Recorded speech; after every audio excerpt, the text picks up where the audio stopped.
Hi and welcome to my channel. My name is Beth and I am the Bookworm Trait. And today I am recommending you 10 books about love. Now, originally this video was going to be recommending you 10 books about romantic love. But as I went through all of the books that I have ever read, I don't read a lot of books about love. I don't read books for the romance, and if I do, they're kind of problematic. I don't want to be recommending those. So instead I have mixed it up a little bit and I'm going to be recommending you 10 books looking at different types of love. So I'm going to give you I'm going to give you 3 books looking at romantic love, 3 books looking at platonic love, and 3 books looking at self-love. That's only 9, but my final book kind of straddles all of those. All of them. But as you probably clicked on the video for romantic book recommendations, let's start there. Now, only one of these books is actually a romance, so we'll start with that one. And this is probably my favourite romance of all time. And this is That Guy on the Right. That Guy on the Right is the romantic story of Lainey and Theo, and it is a friends to lovers romance, which I have no interest in, but let me tell you, this book is wholesome. So Theo, our male lead, is rather inexperienced with women.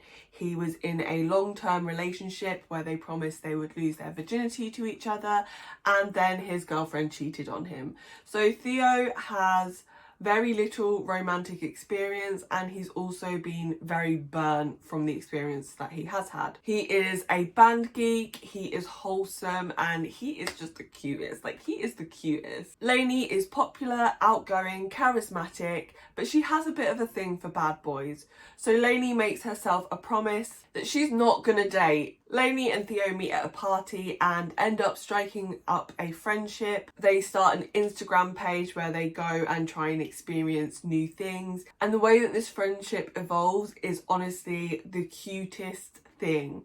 Looking at them slowly fall in love with each other while creating this really strong foundation for their relationship is just, I love. It's also funny. There is a scene where they get high and it is just hilarious. It is a smutty romance, and I will say it lives up. I think in the romance category there are so many problematic romances, which personally I love, but there are so many problematic romances and so many romances that focus on overcoming disliking each other. I could have just said enemies to lovers.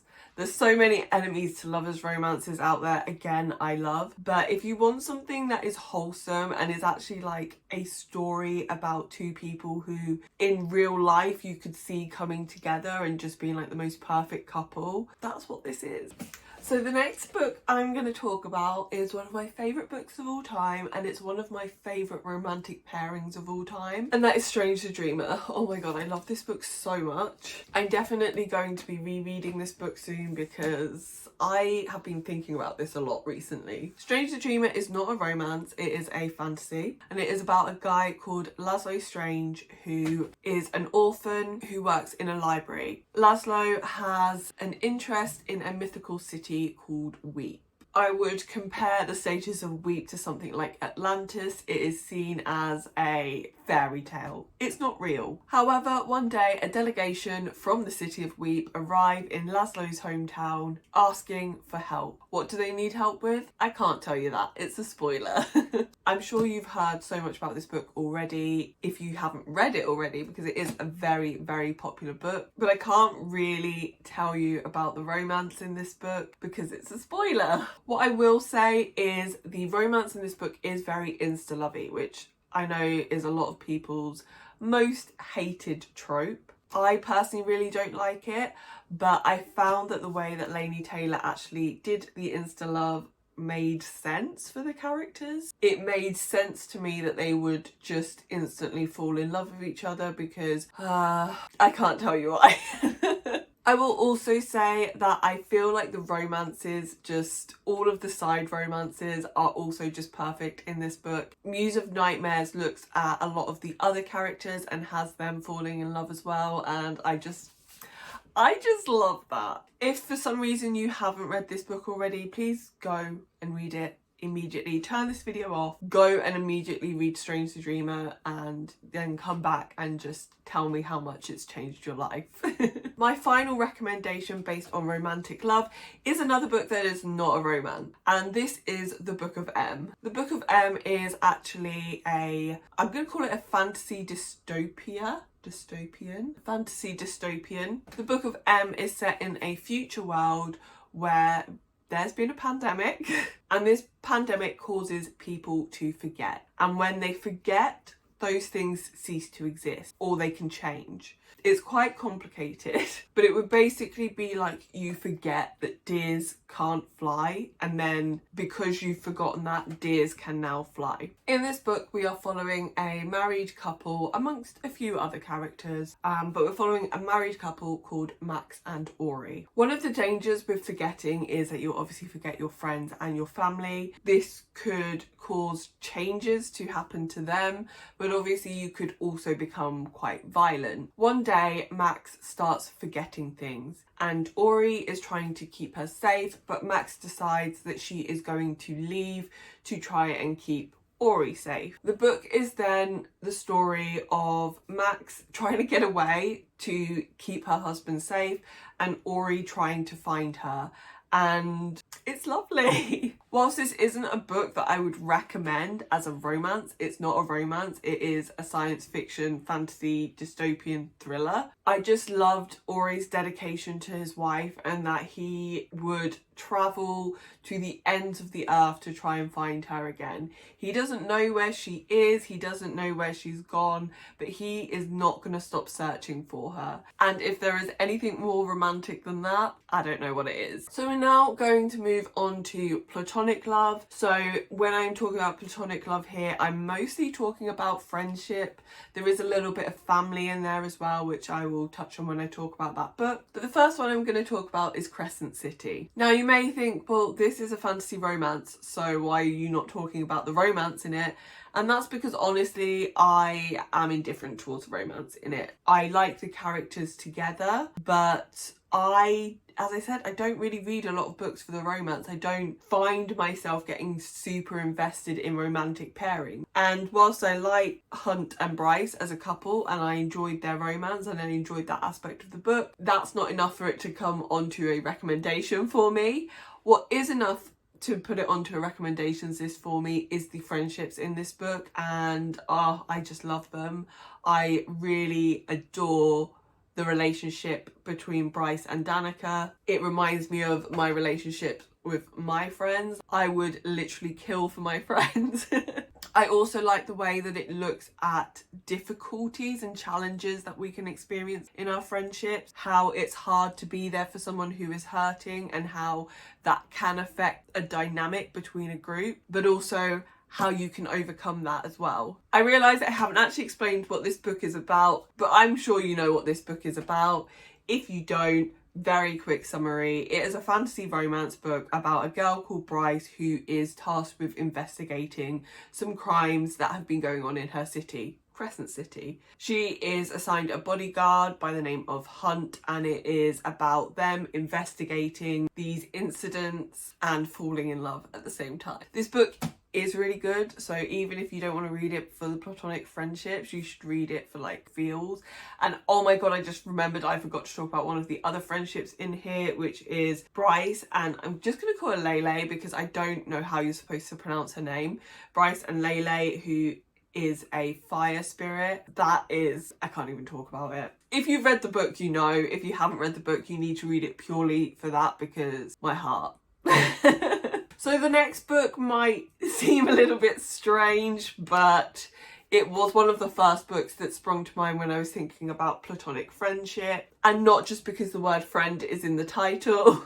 So this is My Best Friend's Exorcism. This book is about a group of girls in the 80s who go and stay overnight at someone's lake house, I think. They take drugs and one of the girls ends up getting possessed. The best friend of the narrator, I forget their names, Abby and Gretchen. So Gretchen gets possessed and Abby is her best friend. This is a horror, and in this book, because Gretchen is obviously possessed, she is not a very nice character. But that's one of the reasons why this really sprung to mind when I think about friendship, because despite everything that Gretchen is going through and despite the toll that it's taking on Abby, Abby never stops fighting for her. Abby loses friends, Abby loses the respect of her parents, she gets in trouble at school, and yet she never ever stops. Again, this is just an overall great book. It's a really enjoyable, super fast read, but I just love the friendship in here. And again, it just reminds me of like how I am with my friends and what constitutes for good female-female friendship. And the last book that I'm going to talk about for Platonic Love, and this is one that has aspects of family in there as well, and this is the Morrigan Crow series. This particular one is Wondersmith, but that was just the closest one to hand and my favourite. I love this one so much.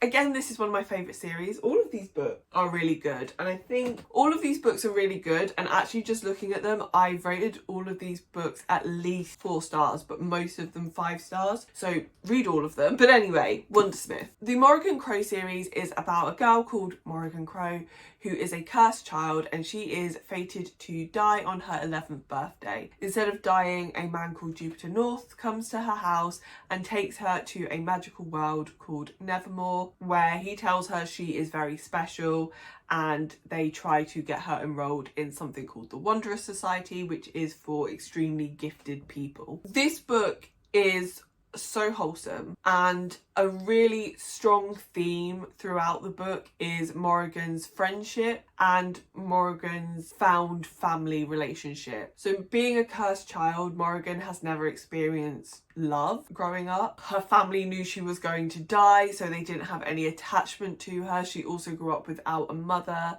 and had a stepmother who was they were all just indifferent towards her.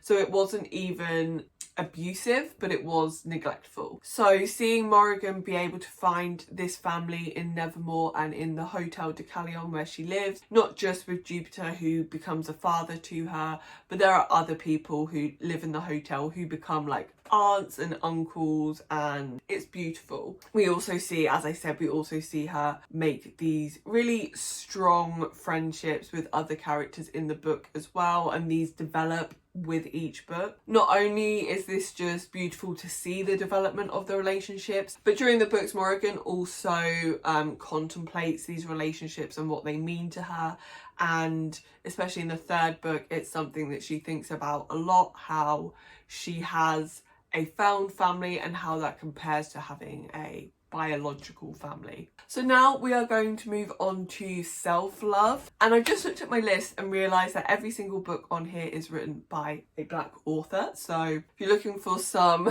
self-love POC recommendations, listen up. So the first book is actually YA contemporary, which is not my genre, and this book is Kings, Queens and In-Betweens. So Kings, Queens and In-Betweens is about a girl called Naima who lives in a small town in America. Naima is struggling with her sexual identity. She is in love with her straight best friend, but she is not out. She's also struggling with some mental health issues and the loss of her mother. Her mother didn't die. I believe her mother abandoned her, just left one day, left her and her dad. And at a village festival, Naima goes to a drag show where she meets a girl called Winnow and finds herself somehow involved in the local drag scene. This book is a really great book about accepting your identity. It doesn't just look at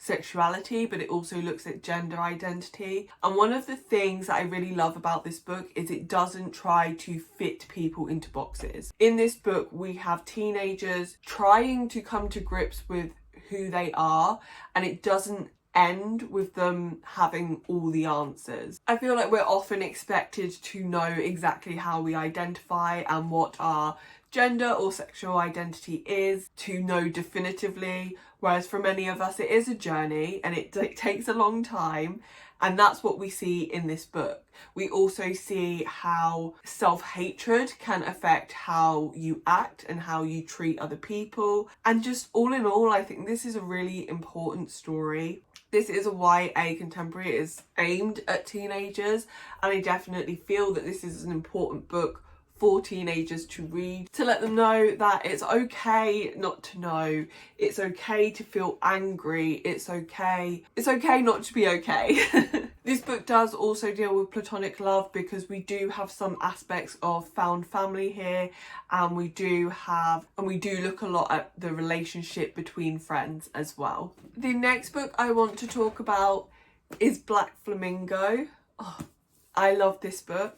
I read this book in one sitting. It's not that long. Like, I know it looks like a regular paperback size, but it is written in prose, so it is quite a quick read. And again, this is a book about finding self-love by embracing your identity. Again, this book looks at sexuality and gender, but one of the reasons this book has such an effect on me is it also looks at Michael, our main character's identity as a mixed race person. This book is mainly just about Michael's life. It starts when he is a young child and it ends kind of present day-ish, or him as a young adult. I don't know how old he was when he wrote this. And it's about him finding his identity as a black gay man in the UK, and also finding his drag identity as well. This book is just lovely, and that's all I can say.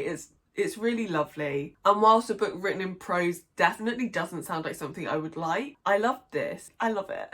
And the final book in the self-care section is Queenie. This one is slightly different because it is not looking at gender identity or sexual identity, but I'm glad that I have one that's slightly different in here, because self-love isn't just about knowing how you identify. Queenie is a book all about mental health. In this book, we start with Queenie discovering that she has had a miscarriage and then breaking up with her boyfriend. The trauma of these two events trigger something within Queenie, and the book is about her coming to grips with her current mental state and finding ways to recover. There is also some friendship aspects in here as well, which are really great, and family too. I was surprised by how much I actually enjoyed this book. I'd had it on my shelf for a while and I had no real interest in picking it up. It was definitely a cover buy for me, but there was just so many interesting topics, and Queenie as a character was so real. She was incredibly morally grey, and I think a lot of the time when we are struggling mentally, we make a lot of bad decisions, and that was evident in Queenie's behaviour. She stopped working as hard at work. She was very distracted. She was getting into physical relationships that weren't good for her and that she didn't really want. And I just loved being part of the journey that she went on. I also loved that she talks a lot about what it is like to be black and British. And I think that is something that a lot of people need to hear. When we're talking about reading more black authors, a lot of the time that is just hearing an American voice, and there's black people outside of America.